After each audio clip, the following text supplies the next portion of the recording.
یہ ہے اصل بنیاد، باقی ساری چیزیں اس کے بعد میں آتی ہیں، اور اس کی جڑ قرآن میں ان الفاظ کے اندر موجود ہے۔ سورۃ الحشر کی آیت نمبر 10 ہے، اعوذ باللہ من الشیطان الرجیم، بسم اللہ الرحمن الرحیم، والذین جاءوا من بعدہم، وہ اہل ایمان جو کہ بعد میں آنے والے ہیں، یقولون، وہ کہتے ہیں اپنے سے جو اگلے گزر چکے ہیں ان کے حق میں دعا کرتے ہوئے، ربنا اغفر لنا ولاخواننا الذین سبقونا بالایمان، اے رب ہمارے مغفرت فرما دے ہماری اور ہمارے بھائیوں کی جو ہم سے پہلے ایمان کی حالت میں دنیا سے رخصت ہو گئے، ولا تجعل فی قلوبنا غلا للذین آمنوا، اور ہمارے دل میں کوئی کجی، کوئی ٹیڑھ پن، کوئی بغض و کینہ ان لوگوں کے بارے میں نہ رکھ جو مر چکے۔ ظاہر ہے جو مر چکا ہے اپنے انجام کو پہنچ چکا ہے، صحیح بخاری میں حدیث ہے کہ مردوں کو گالی مت دو، وہ اپنے انجام کو پہنچ چکے ہیں، اچھے یا برے۔ ربنا انک رؤوف الرحیم، اے میرے رب بے شک، اے ہمارے رب بے شک تو بخشنے والا ہے، مہربان ہے۔ تو یہ اہل ایمان کو یہ بات سکھائی گئی ہے کہ ان کی روش ہونی چاہیے کہ جو بھی ایمان کی حالت میں ان سے پہلے لوگ چلے گئے ان کے لیے دعائیں مغفرت کریں۔ اب یہ ایک الگ حقیقت ہے تلخ کہ ایمان کی حالت میں ہمارے معاشرے کے اندر تو اسی کو سمجھا جاتا ہے جو آپ کے فرقے پہ مرا ہو، کیونکہ دوسرے فرقے پہ مر جائے تو وہ تو ایمان کی حالت میں مرا ہی نہیں ہے۔ تو اب یہ ایک تلخ حقیقت ہے، اور اسی وجہ سے آپ دیکھتے ہیں کہ جب ایک مکتب فکر کے لوگ دوسرے مکتب فکر کا جنازہ پڑھ لیتے ہیں تو پھر بعد میں ان کے علماء فتویٰ دیتے ہیں کہ بھئی آپ کا تو نکاح ہی ٹوٹ چکا ہے، آپ نکاح بھی دوبارہ کروائیں اور تجدید ایمان بھی کروائیں، اور اس قسم کی کئی ایک فنی ویڈیوز جو اوریجنل ویڈیوز ہیں، اسلام کا مذاق اڑانے والے مسلمانوں کی وجہ سے جو ویڈیوز بنی ہیں وہ معاشرے کے اندر عام ہیں، وہ آپ نے اکثر اوقات دیکھی ہوگی۔ اب میرے بھائیو، یہ جو دعا کا معاملہ ہے یہ اللہ تعالیٰ نے ایسا اوبلیگیٹری رکھا ہے کہ ہماری جو اسلام کی بیسک ٹیچنگز ہیں ان کے اندر اس کو ایک ضروریات دین کے طور پر اللہ تعالیٰ نے ان چیزوں کو جاری فرمایا، جیسا کہ صحیح بخاری اور صحیح مسلم کی متفق علیہ حدیث ہے کہ اللہ کے محبوب صلی اللہ علیہ وآلہ وسلم نے فرمایا کہ ایک مسلمان کے دوسرے مسلمان پہ 5 حقوق ہیں، جب وہ اس سے ملے تو اسے سلام کرے، یہ پہلا حق۔ دوسرا حق، جب وہ بیمار ہو جائے اس کی عیادت کرے۔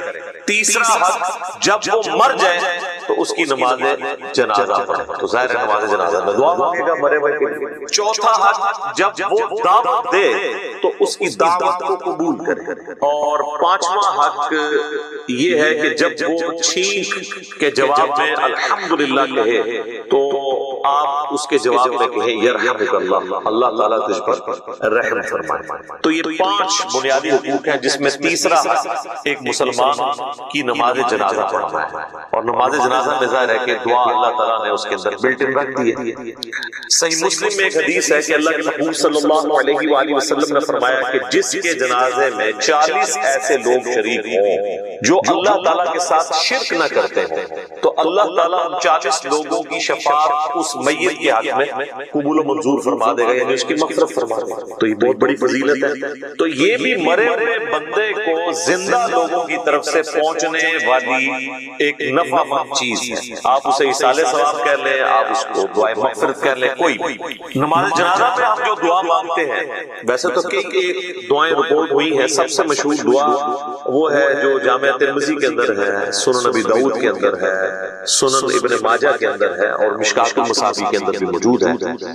اللہم اغفر لی حینا و میتنا، اے اللہ ہمارے جتنے زندہ ہیں ان کی بھی مغفرت فرما اور جو مر چکے ان کی بھی مغفرت فرما۔ اللہم اغفر لی حینا و میتنا و شاہدنا و غائبنا، اور جتنے یہاں پہ موجود ہیں ان کی بھی، اور جو یہاں پر موجود نہیں ان کی بھی، وصغیرنا و کبیرنا، اور جتنے ہمارے چھوٹے ہیں اور جتنے ہمارے بڑے ہیں، وذکرنا و انثانا، اور جتنے مرد ہیں اور جتنی عورتیں ہیں۔ اللہم من احییتہ منا فاحیہ علی الاسلام، اے اللہ جب تک تو ہمیں زندہ رکھے تو اسلام پر زندہ رکھے، ومن توفیتہ منا فتوفہ علی الایمان، اور جب ہمیں موت آئے تو ایمان کی حالت میں موت آئے. آمین. جب مزے کی بات دیکھیں کہ اس میں میت کا ذکر صرف ایک دفعہ ہے، باقی سب زندوں کے لیے دعائیں ہیں. اور یہ جو جنازے کی ایکٹیویٹی بیسیکلی رکھی اس لیے گئی ہے کہ ایک تو آپ اپنے مسلمان بھائی کا حق پورا کریں گے، اور دوسرا آپ وہاں پہ جا کے اپنی موت کو یاد کریں. نہ کہ وہاں پہ بھی جا کے آپ واٹس ایپ میسیجز دیکھ رہے ہوں. آپ دیکھ رہے ہیں کہ میت کو دفنایا جا رہا ہوتا ہے اور لوگوں کے فون بج رہے ہوتے ہیں. کئی لوگ تو یعنی میت کو دفنانے کے لیے قبر میں اترے ہوتے ہیں نا، تو ان کے بھی فون وہاں پہ بج رہے ہوتے ہیں. یعنی یہ ہماری کمٹمنٹ کا لیول ہے آخرت کے ساتھ اور دنیا کے ساتھ. یہ آپ کمپیریزن کر سکتے ہیں. پھر اس سے اگلا ورژن ہے سنن نبی داؤد میں حدیث ہے کہ جب اپنے بھائی کو دفنا چکو تو اس کی قبر پر کھڑے ہو کر اس کی قبر میں سوالات کی استقامت کے لیے دعا کرو. یہ نبی الاسلام نے حکم دیا. ایک تو ویسے ہمارے یہاں پہ عموماً لوگ نماز جنازہ کے بعد دعا مانگنا شروع کرتے، تو وہ تو کوئی ثابت نہیں ہے. وہ جس سنن نبی داؤد یا سنن نسائی کی حدیث کا سہارا لیتے ہیں وہ تو الفاظ ہی کچھ اور ہیں. وہ یہ کہ جب اپنے بھائی کے لیے جنازہ پڑھو تو خلوص سے اس کے لیے دعا مانگو. تو وہ یہ کہتے ہیں کہ جنازہ پڑھنے کے بعد مانگو، حالانکہ اس چیپٹر کی آپ ہیڈنگ دیکھ لیں وہ جنازے کے اندر پڑھے جانے والی دعاؤں کا ذکر ہو رہا ہے. اور یہاں پہ کیا ہوتا ہے کہ ہمارے جو حنفی بھائی ہیں بریلوی اور دیوبندی، ان کا جنازہ تو 1 منٹ کا بھی مشکل سے ہوتا ہے، اور بعد میں دعا جو ہے وہ 5 سے 10 منٹ کی ہو رہی ہوتی ہے. دیوبندی نہیں مانگتے، اور ان سے پوچھے کیوں نہیں مانگتے، وہ کہتے ہیں ثابت نہیں ہے. اور جب ان سے یہ پوچھیں کہ یہ جو فرض نماز کے بعد آپ اجتماعی دعا کرتے ہیں، ویسے تو اکیلے جو مرضی آپ کریں، یہ کہاں سے ثابت ہے؟ وہ کہتے ہیں یہ علماء نے جاری کی ہے تاکہ امت سے دعا اٹھنا چاہے. تو کیا صرف دیوبندی علماء کو یہ حق حاصل ہے کہ وہ دین میں چیزیں خود سے انجیکٹ کریں گے؟ بریلویوں کو کوئی حق حاصل نہیں. حقیقتاً تو دونوں کو کوئی حق حاصل نہیں. یہ دونوں نے دین کے اندر اپنی طرف سے چیزیں داخل کریں. اصل دعا جو ہے وہ قبرستان میں دفنانے کے بعد آپ نے قبر کے اوپر کھڑے ہو کر کریں. دفنانے کے دوران بھی ہے، صحیح سند کے ساتھ مشکات المصابیح کے اندر موجود ہے، کتب ستہ میں سے ابو داؤد ہے، یہ ترمذی کے ریفرنس ہے کہ آپ نے دفناتے ہوئے یعنی 3 مٹھیاں کم از کم مٹی کی بھر کے ڈالنی ہے قبر کے اوپر. بسم اللہ وعلی ملت رسول اللہ، اللہ کے نام سے شروع کرتا ہوں اور رسول اللہ کی ملت کے اوپر. تو یہ آپ نے پڑھ کے اس کے اوپر ڈالنا. پھر دفنانے کے بعد جب آپ نے دعا مانگنی ہے تو ظاہر ہاتھ اٹھا کے مانگنی ہے. یہ بعض لوگوں کو ایک مسئلہ ہو جاتا ہے کہ شاید قبر پہ اگر ہاتھ اٹھا کے دعا مانگی تو یہ کوئی شرک ہو جائے گا. شرک تو تب ہوگا جب آپ مردے سے مانگ رہے ہوں گے، آپ اللہ سے مانگ رہے ہیں. صحیح مسلم میں اوپر تلے کئی احادیث ہیں کہ نبی الاسلام نے بقیع غرقد قبرستان میں جا کر 3 دفعہ دعا کی ہاتھ اٹھا کر، اور 3 دفعہ پھر ہاتھوں کو واپس لے. تو یہ تو سنت ہے، اس میں کوئی حرج نہیں. قبرستان میں بھی آپ ہاتھ اٹھا کے دعا کر سکتے ہیں. پھر قبرستان میں دفنانے کے بعد میت کے لیے دعا کرنا، اور پھر قبر کے اوپر اتنی دیر بیٹھنا کہ جتنی دیر ایک اونٹ کو نحر کر کے اس کا گوشت تقسیم کیا جائے. تو یہ صحیح مسلم کے اندر حضرت عمر بن عاص کی وصیت ہے. انہوں نے اپنے بیٹے کو وصیت کی تھی کہ جب میں مر جاؤں میری قبر پہ اتنی دیر بیٹھے رہنا کہ جتنی دیر ایک اونٹ کو نہر کر کے اس کا گوشت تقسیم کیا جاتا ہے، یعنی 2 سے 2.5 گھنٹے، تاکہ میں اپنی قبر کے ساتھ مانوس ہوں، اور تاکہ میں یہ جان لوں کہ میں نے اپنے رب کے آئے ہوئے فرشتوں کو کیا جواب دینا ہے. اب وہ اس لفظ کو بھی لوگ پکڑتے ہیں، وہ کہتے ہیں جان لوں کا مطلب یہ ہے کہ وہ باہر سے کوئی آواز لگائے گا. تو اگر آواز ہی لگانی ہوتی تو حضرت عمرو ابن عاص اپنے بیٹوں کو کہہ دیتے کہ تم نے جو ہے نا میری قبر پہ کھڑے ہو کے اذان دے دینی ہے تاکہ مجھے پتہ چل جائے. یہاں پہ لوگ دیتے ہیں نا اذان، پوچھے کہاں لکھی ہو، کہتے ہیں منع کہاں ہے. تو اس اعتبار سے تو آپ دین میں جو مرضی داخل کر لیں. وہ تو میرے بھائی جنازے کی بھی اذان منع تو کہیں پہ نہیں ہے. ہم کیوں نہیں دیتے کہ نبی اسلام نے نہیں دی. عیدین کی اذان نہیں ہوتی، منع تو وہ کہتے ہیں نہیں جی وہ بخاری مسلم میں حدیث ہے کہ نبی علیہ السلام عید کی اذان نہیں دیا کرتے تھے. سر یہ حدیث تو آپ کے کام کی نہیں. آپ نے حدیث یہ دکھانی ہے کہ نبی علیہ السلام عید کی اذان سے منع فرمایا. نہیں دیا کرتے تو وہ آپ بھی بتائیں، ہمیں بتائیں کہ نہیں دیا کرتے تھے. نہیں تو بہت سارے کام بھی نہیں کیا کرتے تھے. نبی علیہ السلام کی 3 بیٹیاں آپ کی مبارک زندگی میں فوت ہوئی ہیں، آپ نے ان کو اپنے ہاتھوں سے دفنایا، آپ نے کسی کا تیجا 40واں نہیں کیا. جب آپ پوچھتے ہیں وہ کہتے ہیں وہ منع تو کوئی نہیں کیا. تو منع والا معاملہ یہ ہے میرے بھائی کہ جو کام دین کے اندر نہیں نبی علیہ السلام نے تعلیم فرمایا وہ انڈرسٹوڈ منع ہی تصور کیا. یہ ایک سینسٹیو ٹاپک ہے، میں اس کو اینڈ کے اوپر کنکلوڈ کروں گا. میں موضوع کو تلخ نہیں کرنا چاہتا اس طرح گفتگو لے جا کر. تو بہرحال آپ نے حضرت عمرو بن عاص کی جو صحیح مسلم کی حدیث ہے اس میں ان کی وصیت یہ کہ آپ نے بیٹھنا ہے قبر پہ اتنی دیر، یعنی قبر کے ایگزیکٹ اوپر نہیں بیٹھنا، یعنی پاس بیٹھنا، وہاں بیٹھ کے اللہ کا ذکر کریں، جو مرضی آپ کریں، تو اللہ تعالیٰ ذکر کی برکت سے مردے کے لیے، آپ کی دعاؤں کی برکت سے اس کے لیے آسانی پیدا کر دے گا۔ اور ظاہر ہے کہ یہ بھی اللہ کی مرضی ہے، زبردستی تو اللہ تعالیٰ کو کسی کی دعا سے نہیں لگائی جا سکتی۔ بولے اعوذ باللہ تعالیٰ اللہم انی اعوذ بک من عذاب جہنم ومن عذاب القبر ومن فتنة المحیا والممات ومن شر فتنة المسیح الدجال۔ یہ دعا بخاری اور مسلم دونوں میں آئی ہے، اور نبی علیہ السلام نے حکم دیا کرتے تھے کہ نماز کے تشہد میں 4 چیزوں کے اگینسٹ اللہ تعالیٰ کی پناہ طلب کی جائے۔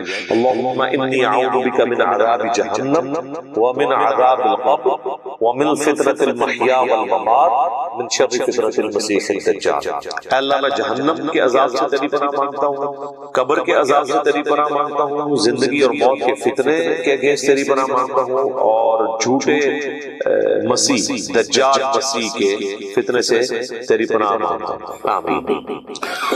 اچھا، دفنانے کے بعد اذان دینا بھی کوئی ثابت نہیں ہے، اور اس طریقے سے ہمارے دیوبند اور بریلوی حضرات جو ہے نا وہ میت کو دفنانے کے بعد سرہانے پہ کھڑے ہو کر سورۃ البقرہ کی شروع کی آیات تلاوت کرتے ہیں، اور پاؤں والی سائڈ پہ سورۃ البقرہ کی آخری آیات تلاوت کرتے ہیں۔ یہ روایت موجود ہے، لیکن یہ روایت جو ہے فیبریکیٹڈ روایت ہے۔ یہ روایت شعب الایمان امام بیہقی کی کتاب میں ہے، مشکاۃ المصابیح کے اندر موجود ہے، لیکن اس کے اندر ایوب نام کا ایک متروک راوی، یعنی جس سے حدیثیں لینا محدثین نے چھوڑ دی، ریجیکٹڈ پرسنالٹی، تو یہ یعنی مردود قسم کے راویوں سے روایت کی گئی روایت ہے، اس کی کوئی اثر نہیں ہے۔ اصل چیز وہی ہے جو میں نے بیان کر دی ابو داؤد سے، کہ آپ نے میت کے لیے دعا کرنی کہ اللہ تعالیٰ اسے قبر کے سوالات میں استقامت عطا فرما، اور قبر کے سوال جو ہیں وہ بخاری، مسلم، ابو داؤد، مسند احمد میں رپورٹ ہوئے ہیں، کچھ حصہ بخاری مسلم میں ہوا ہے، کچھ ابو داؤد میں، ترمذی میں، مسند احمد میں۔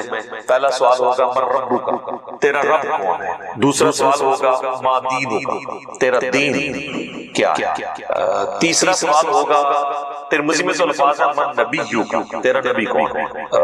بخاری میں الفاظ ہے ما کنت تقول فی حق ھذا الرجل، تو اس مرد کے بارے میں دنیا میں کیا کہا کرتا ہے، یا کیا کہے گا اس کے بارے میں؟ وہ کہتے ہیں کہ نبی اسلام کی شکل مبارک دکھائی جاتی ہے اور پوچھا جاتا ہے اس مرد کے بارے میں، تو یہ حاضر رجل، وہ کہتے ہیں حاضر کا مطلب تو ہے کہ وہاں پہ موجود ہوں گے۔ سر اگر حاضر کا مطلب وہاں پر موجود ہوں گے تو اس کے جواب میں یہ تو نہیں ہونا چاہیے ہوا محمد رسول اللہ، ہوا تو پھر جو ہے وہ تھرڈ پرسن کا صیغہ ہے، ہونا چاہیے حاضر محمد رسول اللہ۔ تو اس کا جو ایک طریق ہے مسند احمد اور سنن ابی داؤد میں، اس میں الفاظ ہیں اس مرد کے بارے میں تیرا کیا خیال ہے؟ الذی بعث فیکم، جس کو اللہ نے تم میں مبعوث کیا، نبی بنا۔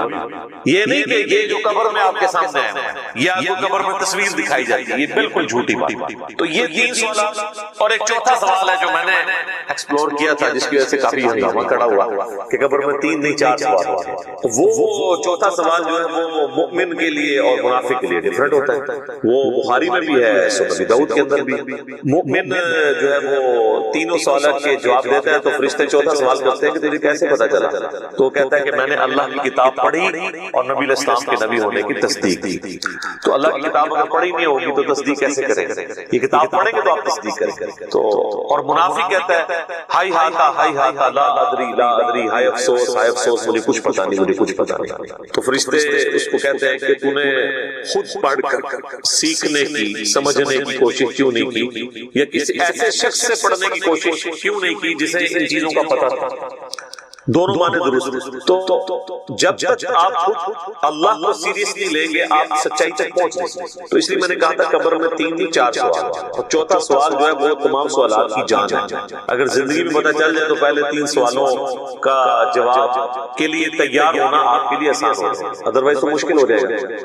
بہرحال ایک زندگی کی بات تھی، تو قبر پہ بھی آپ نے دعاؤں میں مردوں کو یاد رکھنا ہے. اس کے بعد عام حالت میں بھی آپ جب قبرستان جائیں گے تو آپ کو دعا سکھائی گئی ہے. صحیح مسلم میں الفاظ ہیں السلام علیکم اہل الدیار من المؤمنین والمسلمین وإنا ان شاء اللہ بکم للاحقون نسأل اللہ لنا ولکم العافیہ. تم پر سلامتی ہو اے مؤمنین اور مسلمین جو اس قبرستان کے اندر دفن ہو، خواہ مرد ہو یا عورت ہو.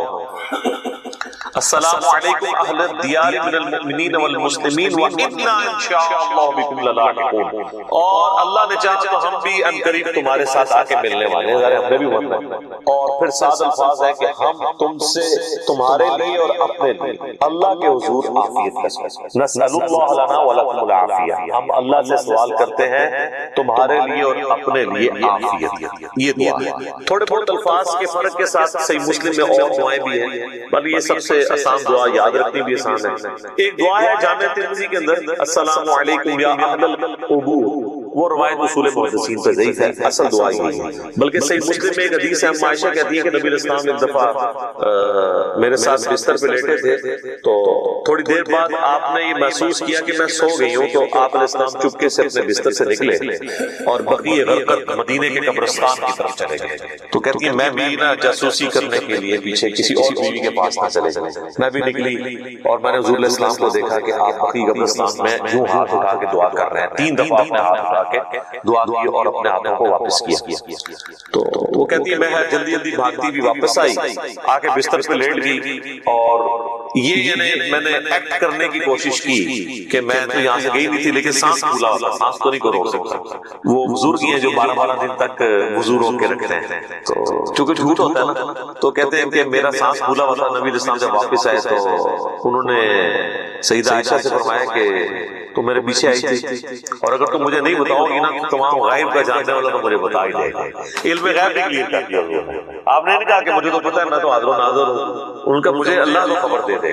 تو تم نے کیا گمان کیا اللہ اور اس کا رسول تمہارے ساتھ خیانت کریں گے؟ یعنی میں کسی اور بیوی کے پاس چلا گیا. تو ان کا یا رسول اللہ ایسا ہی تھا، میں آپ کے پیچھے آئی تھی. تو آپ نے فرمایا کہ اصل میں جب میں لیٹا تو جبریل علیہ السلام اللہ کی طرف سے میرے پاس آئے اور انہوں نے مجھے اللہ کا پیغام دیا کہ اللہ تعالیٰ آپ کو حکم دیتا ہے کہ آپ بقیع غرقد کے جو مدفن ہیں وہاں پہ لوگ ان کے لیے جا کے دعائیں مغفرت کریں.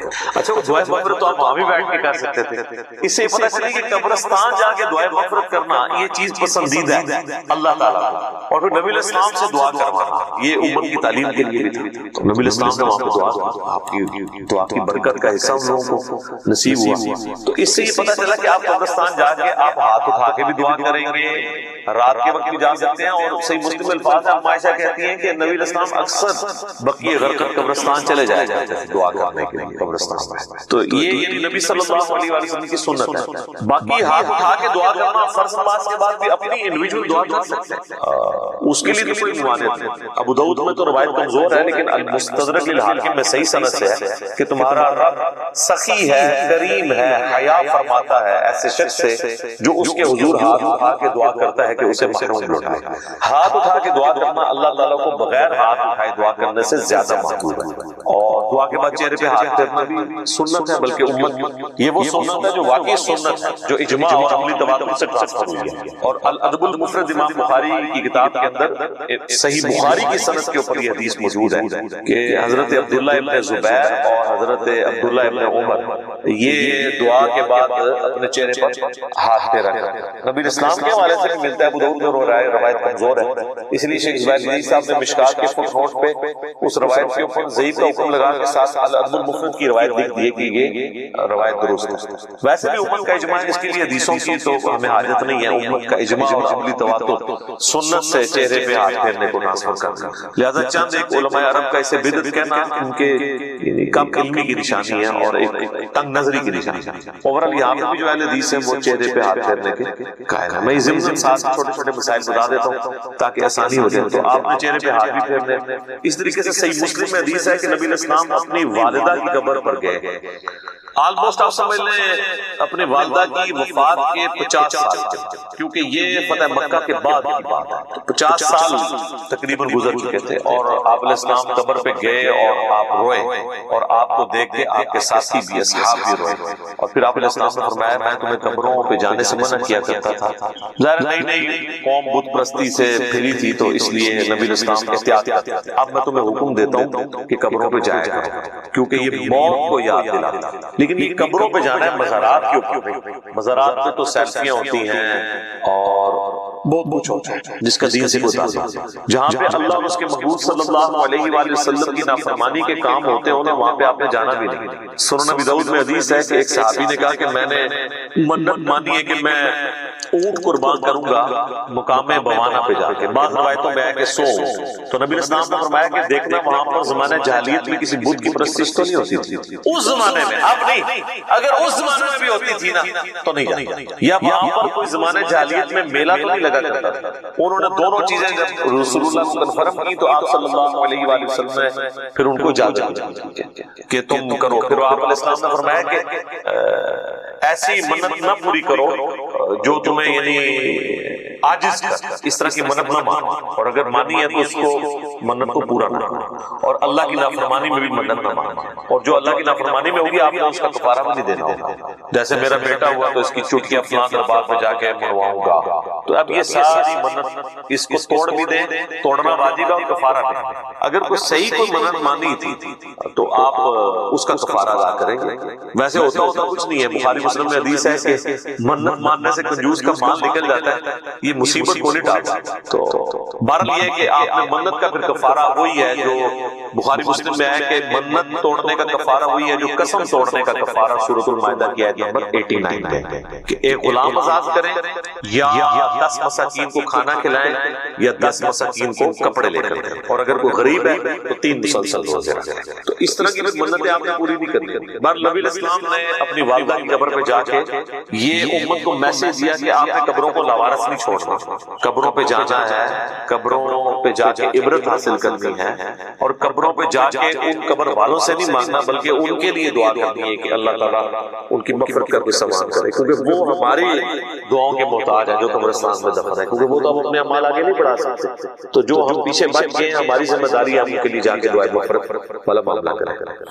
اچھا اسی طریقے سے صحیح بخاری اور صحیح مسلم دونوں میں حدیث ہے کہ نبی علیہ السلام کو ایک صحابی کی وفات کی خبر ملی تو نبی علیہ السلام نے دونوں ہاتھ یوں بلند کر کے، حتیٰ کہ صحابہ کہتے ہیں ہم نے آپ کے بغلوں کی سفیدی بھی دیکھی، کیونکہ آپ کا اکثر لباس تہمد اور اوپر چادر ہوتی ہے، اگر آپ نے کرتا نہ پہنا ہو اور صرف چادر اوپر لی ہوئی ہو اور یوں ہاتھ اٹھائے تو بغلوں کی سفیدی ظاہر ہو جاتی ہے۔ تو آپ نے کہا اے اللہ ابو عامر کو بخش دے اور اسے کثیر مخلوق پر فضیلت عطا فرما۔ تو اس سے ثابت ہوا کہ مرے ہوئے شخص کے لیے ہاتھ اٹھا کے آپ دعا کر سکتے ہیں ان الفاظ کے ساتھ۔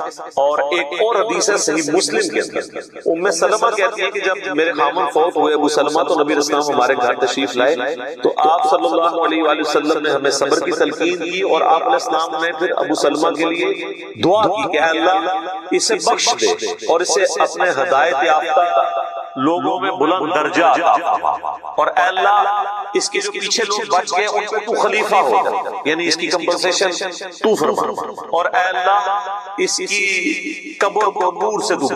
یہ آپ صلی اللہ علیہ وآلہ وسلم نے ان کے لیے دعا کی، اور اس میں یہ بھی الفاظ ہے کہ قبر کو مشاہدہ کر دے اور نور سے۔ یہ تعزیت کی دعائیں ہیں جو آپ کر سکتے ہیں۔ باقی قبرستان جا کے آپ جنازہ اگر آپ کا رہ گیا تو آپ قبرستان جا کے قبر پہ کھڑے ہو کے بھی جنازہ پڑھ سکتے ہیں۔ بخاری مسلم دونوں میں حدیث ہے کہ ایک بوڑھی عورت جو مسجد نبی کی صفائی کیا کرتی تھی جب وہ فوت ہو گئی تو صحابہ نے رسول اللہ کو نہیں بتایا اور راتوں رات جنازہ پڑھ کے دفنا دیا۔ کچھ دن کے بعد نبی علیہ السلام نے پوچھا کہ وہ عورت نظر نہیں آ رہی تو بتایا گیا کہ وہ تو فوت ہو گئی، تو حضور نے فرمایا کہ مجھے اس کی قبر پہ لے جاؤ۔ تو اب حضور علیہ السلام کو کسی صحابی نے یہ نہیں کہا کہ یا رسول اللہ آپ تو ہر مومن کی قبر میں جاتے ہیں تو 3 دن پہلے تو آپ تشریف لے گئے ہوں گے، آپ کو تو پتہ ہی ہوگا کہ یہ بات چکی ہے۔ اس زمانے میں یہ عقیدے نہیں ہوا کرتے، نہ کسی کے زبان میں ہوتا، تو رسول اللہ صلی اللہ علیہ وسلم کو وہ قبر پہ لے گئے تو آپ علیہ السلام نے جا کے وہاں پہ قبرستان میں اس کی قبر پہ کھڑے ہو کر جنازہ پڑھا۔ یہ غائبانہ نماز جنازہ نہیں ہوتا کیونکہ اس میں تو قبر سامنے ہوتی ہے، اور اس کا طریقہ یہ ہوتا ہے کہ آپ نے قبر کی ایسی سائڈ پہ کھڑے ہونا ہے کہ آپ کا قبلہ کی طرف رخ ہو اور قبر آپ کے سامنے. اور پھر آپ اسلام نے واپسی پر فرمایا, مسلم شریف میں ڈیٹیل ہے, اس میں الفاظ ہے کہ یہ قبریں اندھیروں میں ڈوبی ہوئی, اللہ نے میرے جنازہ پڑھنے کی برکت سے انہیں نور سے بھر دیا. اب یہ سبحان اللہ تو آپ نے بول دیا ہے, لیکن اس کا جو ایک سخت پہلو ہے کہ نبی کی دعا کی برکت سے کسی کافر کی قبر جو ہے نا وہ نور سے نہیں بھر سکتی, کیونکہ کافر کے بارے میں تو نصیحت ہی ہے قرآن. وہ تو سورہ توبہ میں ہم 70 دفعہ بھی دعا کریں ہم نہیں قبول کریں گے منافقین کے لیے, کافروں کے لیے. تو یہ مسلمانوں کی قبریں نمبر 1. اور مسلمان ظاہر بریلوی دیوبندی اہل حدیث نے اس زمانے کے مسلمان, میں صحابہ نہیں کہتا ورنہ آپ کہیں گے گستاخی ہو گئی ہے, آپ خود ہی پوچھ لیجیے کہ کون لوگ ہوں گے جو حضور کی زندگی میں فوت ہو چکے ہیں ایمان کی حالت میں. اچھا, تو نبی اسلام نے فرمایا کہ نور سے اللہ تعالیٰ نے ان کی قبروں کو بھر دیا. اچھا, پہلے اندھیروں میں تھے, اور اس سے یہ بھی پتہ چلا کہ رسول اللہ کی برکت کیا ہے کہ آپ کے جنازہ پڑھنے کی برکت سے اللہ تعالیٰ نے آپ کی دعا کی برکت سے ان کو یہ نفع عطا فرمایا. اب یہ حضور کی دعا ہی ہے, باقی تو جنازہ تو صحابہ نے بھی ان کا پڑھا ہوگا. ٹھیک ہے, یہاں تو لوگ کہتے ہیں حضور جنازہ پڑھ لیں تو جناب سمجھو کہ اگلے پچھلے سارے پردے بخشے گئے, تو جنازے تو ان کے بھی ہوئے تھے, لیکن حضور کی جنازہ پڑھنے سے فرق پڑا, ویسے تو نہیں پڑا. اس طرح بخاری مسلم میں حدیث ہے, نبی علیہ السلام ایک جگہ سے گزر رہے تھے تو آپ کا خچر بدک گیا اور آپ رک گئے. صحابہ نے پوچھا یا رسول اللہ کیوں رکے؟ آپ نے فرمایا ان 2 قبر والوں کو عذاب ہو رہا ہے. کسی صحابی نے کہا کہ کشمیر قبور ہے, ہمارے جو گھوڑے کے قدموں سے خاک نکل کے جو ہمارے گھوڑے کے نخرے میں بیٹھے گی, وقت کا بڑے سے بڑا غوث بھی اس مسئلے کو نہیں پہنچ سکتا. جب غوث قبروں کے اندر جا کے دیکھ لیتے ہیں تو یا رسول اللہ ہم بھی دیکھ لیتے ہیں. وہ تو حضور سے پوچھ رہے ہیں کہ یا رسول اللہ یہ کیا ہے, قبر کے اندر کیا ہو رہا ہے؟ سب کہانی ہے. غوث پر سارے فیل کرتے ہیں.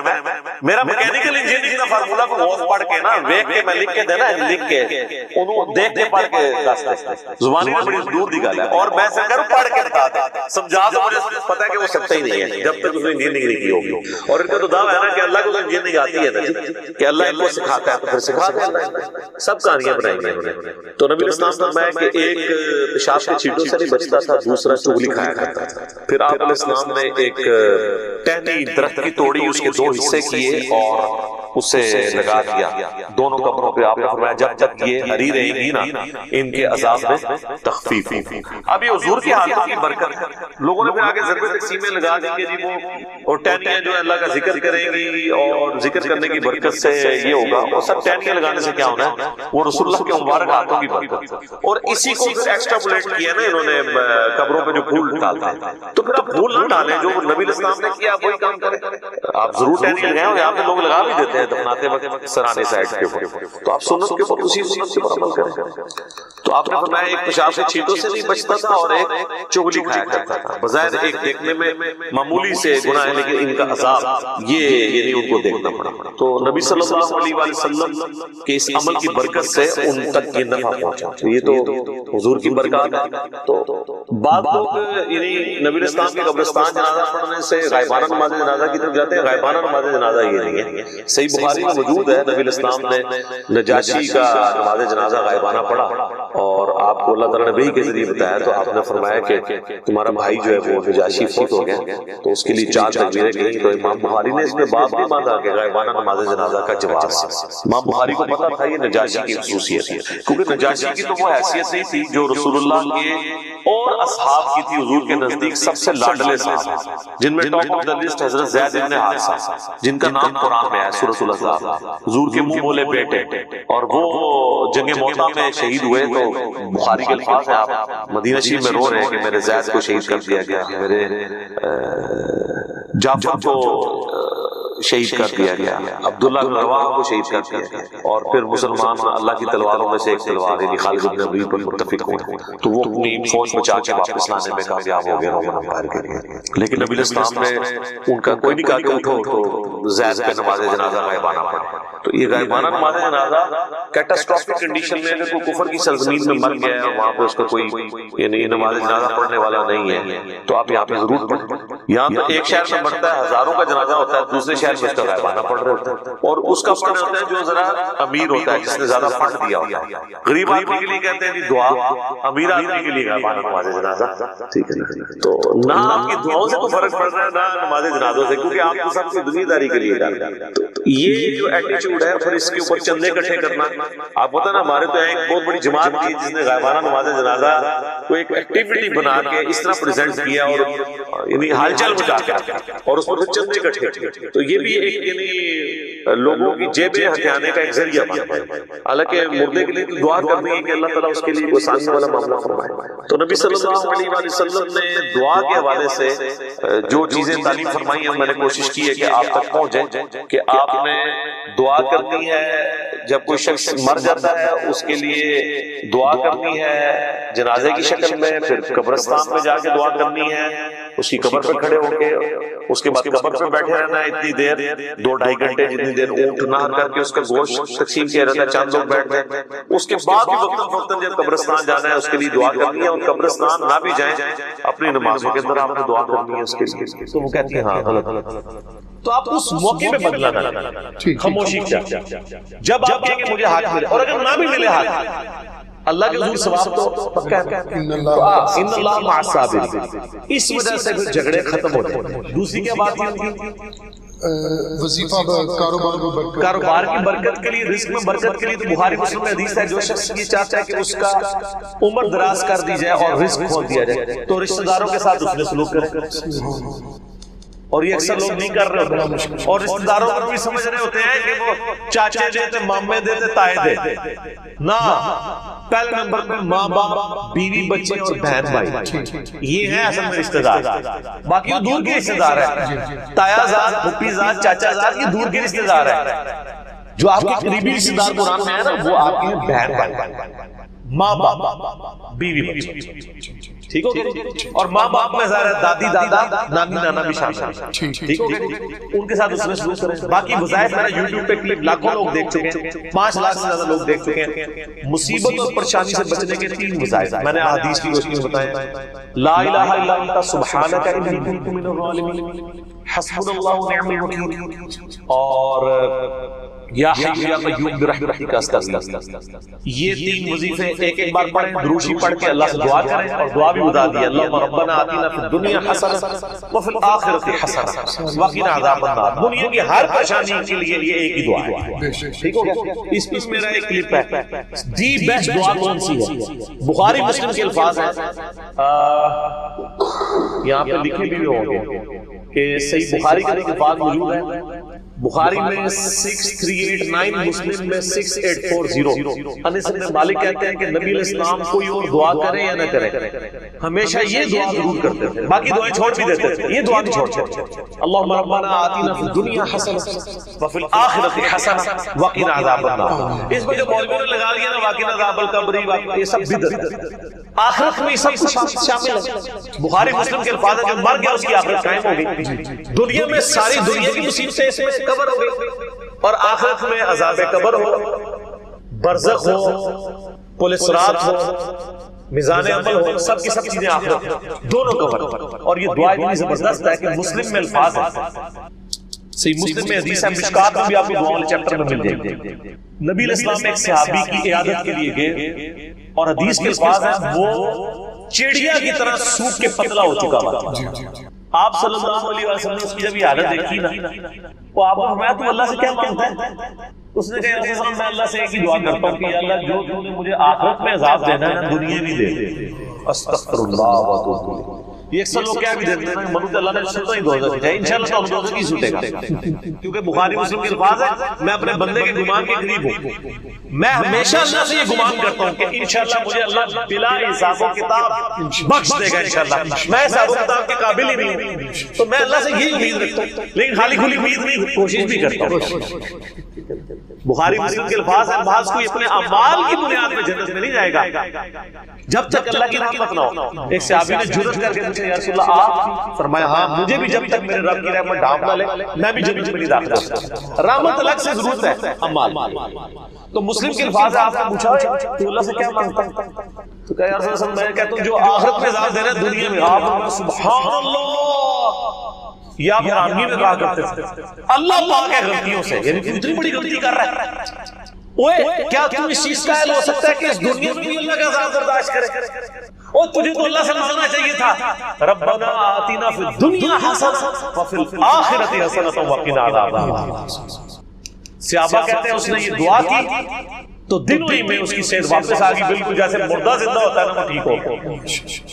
یہ فنیٹک قسم کی اپروچ نہیں ہونی چاہیے۔ صوفیاء میں یہ تھی گندے کپڑے، ننگے پھرنا، فاقے کرنا، اور وہ کہتے ہیں بس اس طرح ہی رہو تو اللہ کو حاصل کرو گے، بیوی بچے رکھنے کی ضرورت نہیں ہے۔ اور نبی علیہ السلام کہتے ہیں دنیا میں حسن، آخرت میں حسن۔ بخاری مسلم کے الفاظ ہیں، امام بخاری نے اس پہ باب باندھا ہے کہ عبادت کے اندر غلو کرنا مکروہ ہے۔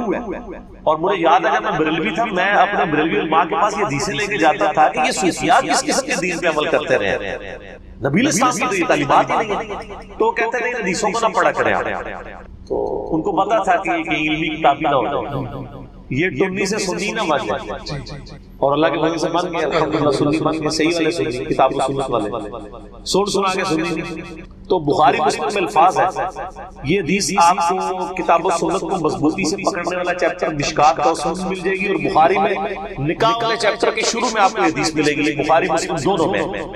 3 اصحاب آئے نبی علیہ السلام کی غیر موجودگی میں، امہات المومنین سے انہوں نے پردے میں پوچھا کہ نبی علیہ السلام، ان کا نبی علیہ السلام تو نہیں ہے، انہوں نے کہا اچھا آپ صلی اللہ علیہ وآلہ وسلم کے بارے میں آپ ہمیں بتائیں کہ آپ کی عبادت کیسی ہے۔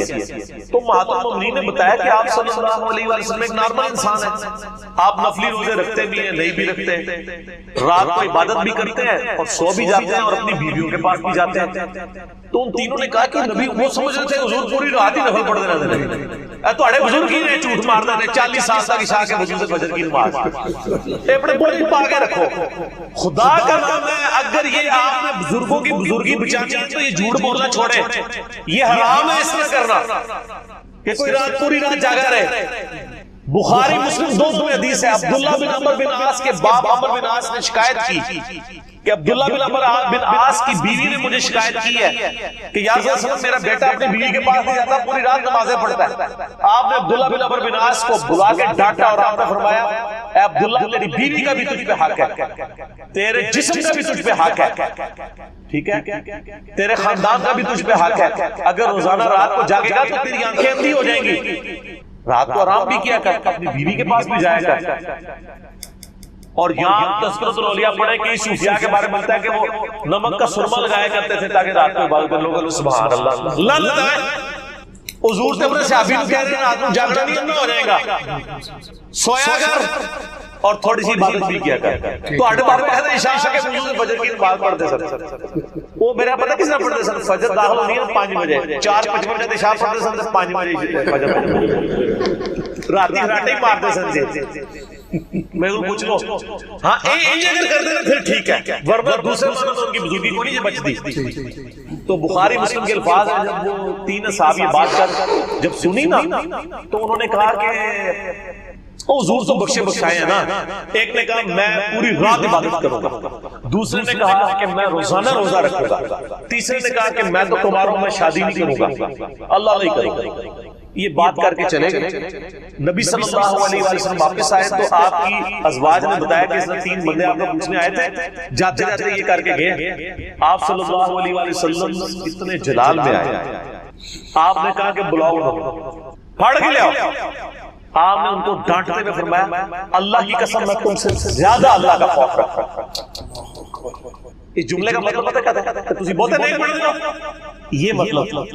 لیکن نبی علیہ السلام کے ایک اخلاق تھے نا، آپ بات اس انداز میں کرتے تھے، اللہ کی قسم میں تم سے زیادہ اللہ کا تقوی رکھتا ہوں، میں رات کو سوتا بھی ہوں اور نماز بھی پڑھتا ہوں، میں نفلی روزے رکھتا بھی ہوں، چھوڑ بھی دیتا ہوں، اور میں نے اتنے نکاح کر رکھے ہیں اور نکاح میری سنت ہے۔ فمن رغب عن سنتی فلیس منی، جس نے میری سنت چھوڑ دی اس کا مجھ سے کوئی تعلق نہیں۔ یہ آخری ٹکڑا ایک پڑھتے ہیں، نکاح میری سنت ہے، جس نے سنت، او خالی نکاح سنت نہیں اور باتیں بھی بتائی ہیں، ٹھیک ہے۔ تو آڑے بزرگ بابے ہمیں ریڑا لگی آیا دیش جڑے سو کارڈ ہمارے بابوں کی بات، ہمارے بابوں تو یہ ہے، امام بخاری امام مسلم انہوں نے اس حدیث کے اوپر باب باندھا ہے عبادت میں غلو کرنا مکروہ ہے۔ ایک اندر روزانہ جاگنا ثواب کا کام ہے. امام بخاری نے باب باندھا ہے مکروہ ہے کیونکہ امام بخاری نبی علیہ السلام کے ماننے والے تھے اور آپ کے بزرگ بابے جو ہیں یہ امپریس تھے یہودیوں کے راہبوں سے اور عیسائیوں کے راہبوں سے اور ہندوؤں کے راہبوں سے. تو بہر فرق تو ہوگا نا,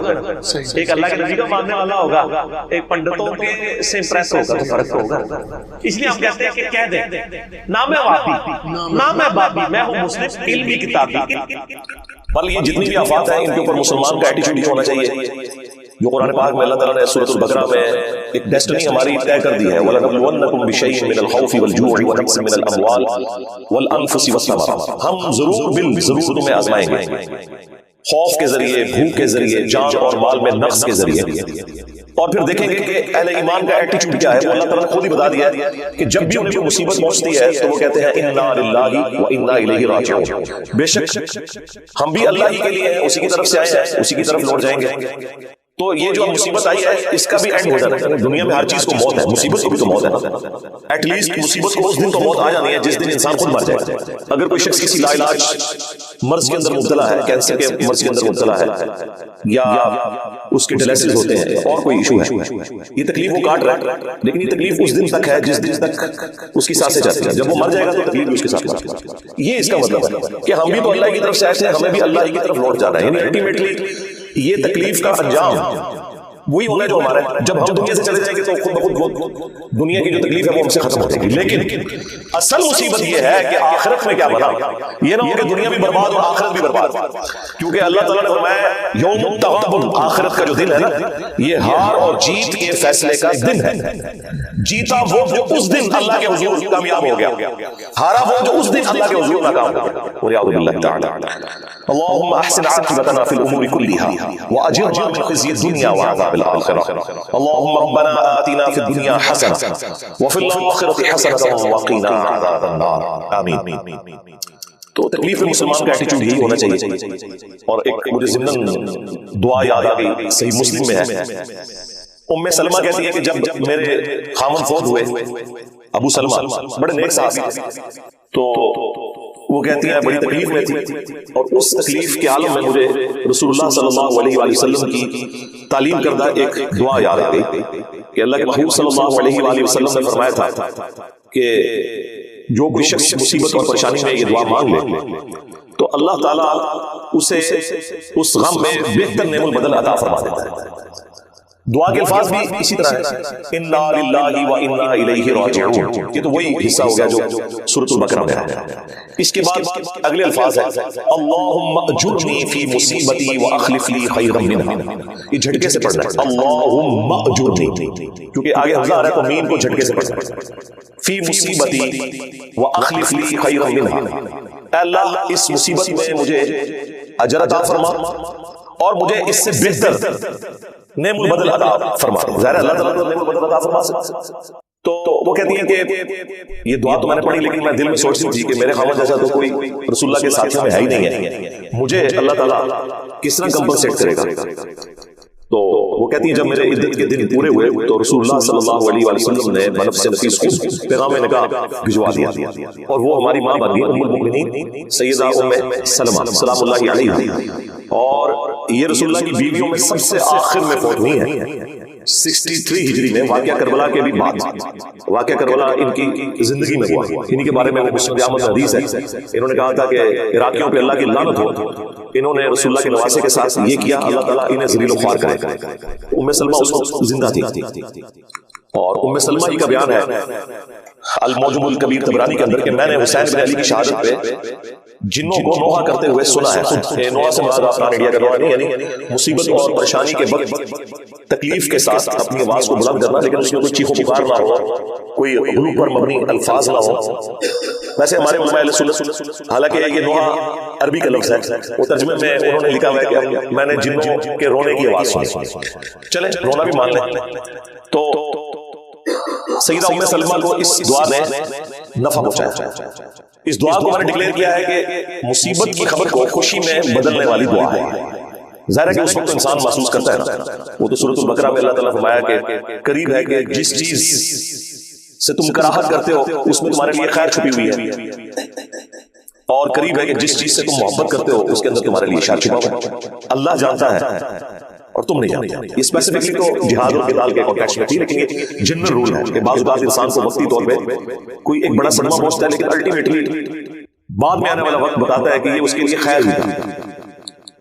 مثلا جو تکلیف میں مبتلا ہو کر اللہ کی طرف آ جاتے ہیں، کسی کا جوان بیٹا فوت ہو گیا، کسی کی ماں فوت ہو گئی، کسی کی بہن فوت ہو گئی، کسی کا بھائی فوت ہو گیا، اس کے بعد وہ اللہ کو سیریس لینا شروع کر دے اور اپنی آخرت بنا لے، تو بظاہر جو تکلیف تھی اس کے لیے ہمیشہ کی کامیابیوں کی نوید بن کے آ گیا. اور یہ تو سورہ السجدہ میں بھی موجود ہے کہ ہم دنیا کی زندگی میں بھی تمہیں تھوڑی سی تکلیف دیں گے تاکہ تم اللہ کی طرف پلٹو. یہ اللہ تعالیٰ کا رول ہے. جب سب کچھ ہیپی ہیپی چل رہا ہو تو انسان کو خدا کی ضرورت نظر نہیں آ رہی ہوتی. انسان جب تکلیف میں آتا ہے اسی وقت انسان کو محسوس ہوتا ہے کہ اللہ میری ضرورت ہے. تو یہ اللہ تعالیٰ نے دنیا میں تکلیف کا سلسلہ اس لیے رکھا ہے.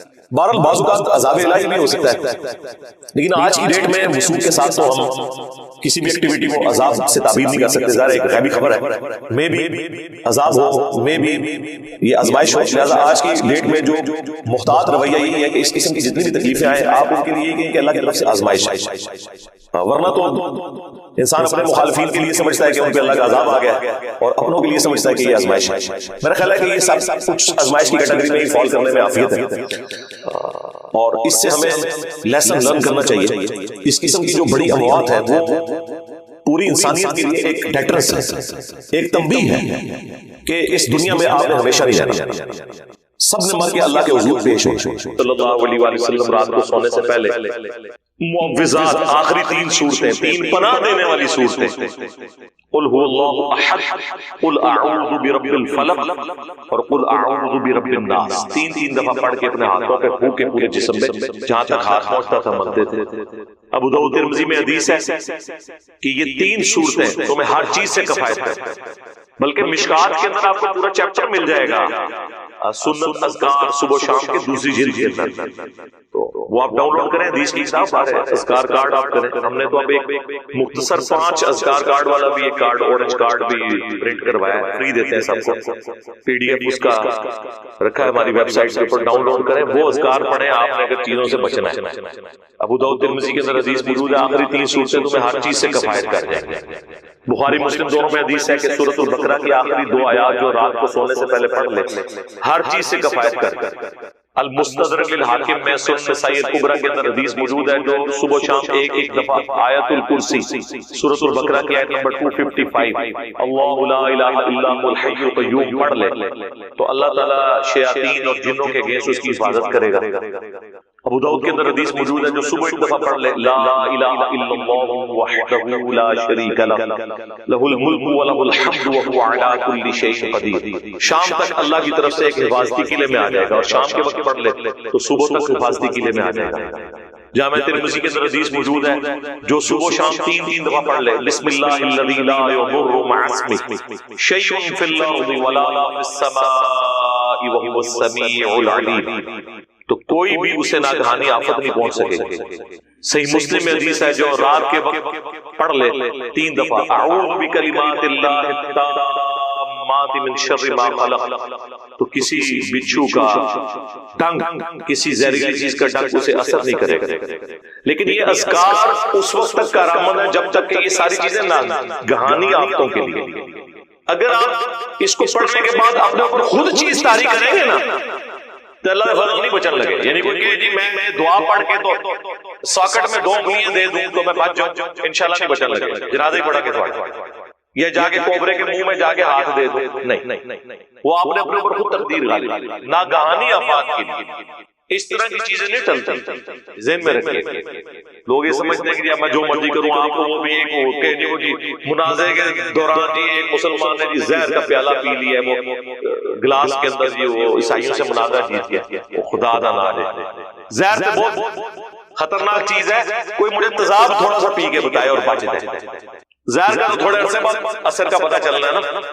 اور یہ پتہ بھی نہیں ہے تضاب میں دیا گا جناب اپنے سامنے بلانا آؤ کیڑا جڑا کہ حضور پڑھتا ہے تضاب پی کے دس سورۃ الفاتحہ قرآن حکیم کی پہلی سورت ہے اور یہ پورے قرآن کا مقدمہ، اس کو الفاتحہ بھی کہا جاتا ہے، یعنی کھولنے والا۔ قرآن اسی سے آگے کھلتا ہے، یہ قرآن کی چابی ہے۔ احادیث میں اسے ام الکتاب بھی کہا گیا ہے بخاری اور مسلم میں، لہذا یہ اس چیز کی متقاضی ہے کہ ہم آج کا پورا لیکچر سورۃ الفاتحہ کو کور کریں اور اگلے لیکچر سے انشاءاللہ تعالی سورۃ البقرہ کا آغاز کریں گے۔ میرے بھائیو، سورۃ الفاتحہ قرآن حکیم کی وہ واحد سورت ہے کہ جس کی فضیلت قرآن کی کوئی سورت ایسی نہیں ہے انکلوڈنگ سورۃ الاخلاص کہ جس کی فضیلت قرآن ہے سوائے سورۃ الفاتحہ۔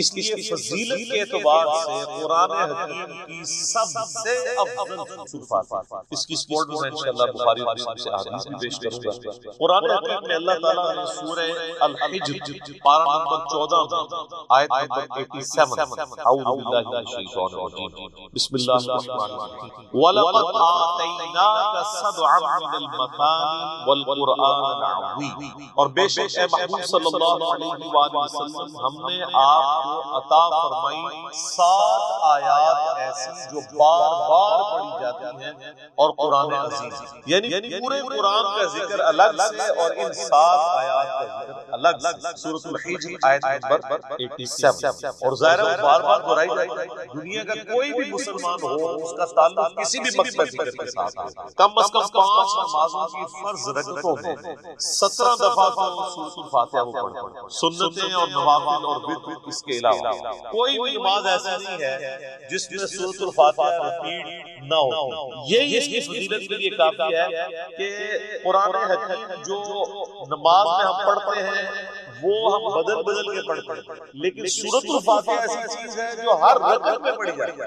حتیٰ کہ صحیح بخاری اور صحیح مسلم کی متفق علیہ حدیث ہے کہ اللہ کے محبوب صلی اللہ علیہ وآلہ وسلم نے فرمایا لا صلاۃ لمن لم یقرأ بفاتحۃ الکتاب، جو نماز میں سورہ فاتحہ نہیں پڑھتا اس کی نماز ہی نہیں۔ یہ اتنی اوبلیگیٹڈ ہے، یہ بات بھی اس کی فضیلت کے لیے کافی ہے کہ یہ قرآن حکیم کی نمبر 1 اپنی ترتیب میں بھی مسلسل اور اپنے فضائل میں۔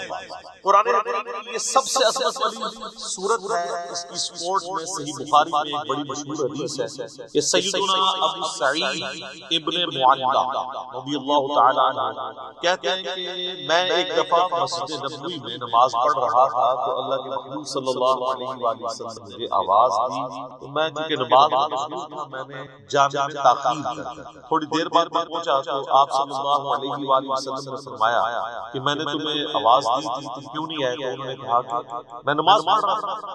آپ صلی اللہ علیہ وآلہ وسلم نے فرمایا کیا تم نے اللہ کا یہ حکم نہیں سنا؟ سورۃ الانفال کی آیت آپ نے پڑھی، استجیبوا للہ والرسول اذا دعاکم، جب اللہ اور اس کا رسول تمہیں پکارے فوراً ان کی آواز سنو۔ اس کائنات میں ایک ہی ہستی ایسی ہے مخلوقات کہ جو اگر عین نماز کی حالت میں بھی کسی کو بلائیں تو نماز توڑ کر نہیں، نماز چھوڑ کر اسی حالت میں خدمت میں حاضر ہونا یہ فرض ہے۔ سورۃ الانفال کی اس آیت کے تحت بخاری کی صحیح، اور وہ امام اعظم محمد رسول اللہ صلی اللہ علیہ وآلہ وسلم کی مبارک ذات ہے۔ نماز توڑ کر نہیں، کیونکہ نبی علیہ السلام کی طرف جانا اللہ کے ایک حکم سے دوسرے حکم کی طرف جانا ہے۔ وہ جہاں پر نماز چھوڑی ہوگی، اگر ایک رکعت پڑھی ہے، 2 پڑھی ہے، 3 پڑھی ہے، تو آگے وہیں سے اپنی نماز شروع کرے گا، اس کی نماز ٹوٹے گی۔ اس پہ اجماع امت۔ بہرحال یہ جو ہمارے واعظین آئے دن کہانیاں کراتے رہتے ہیں کہ جی ماں آواز دے دے، باپ آواز دے دے، نماز توڑ دو، اس طرح کی کوئی حدیث نہیں۔ البتہ یہ ضرور ہے کہ اگر زندگی موت کی بن جائے، کوئی ایمرجنسی ہو جائے تو آپ نماز توڑ سکتے، لیکن نبی علیہ السلام کے کیس میں اگر بلایا جائے گا تو نماز توڑنی نہیں پڑے گی، بلکہ نماز وہیں پر چھوڑ کر آپ علیہ السلام کا حکم سننا پڑے گا۔ تو یہ آپ تھوڑا سا ڈانٹ پلائی، پیار محبت سے، پھر آپ نے اس صحابی کا ہاتھ اپنے ہاتھ میں پکڑا اور پھر فرمایا کہ میں اس مسجد سے باہر نکلنے سے پہلے تمہیں قرآن حکیم کی سب سے عظیم سورت سکھاؤں۔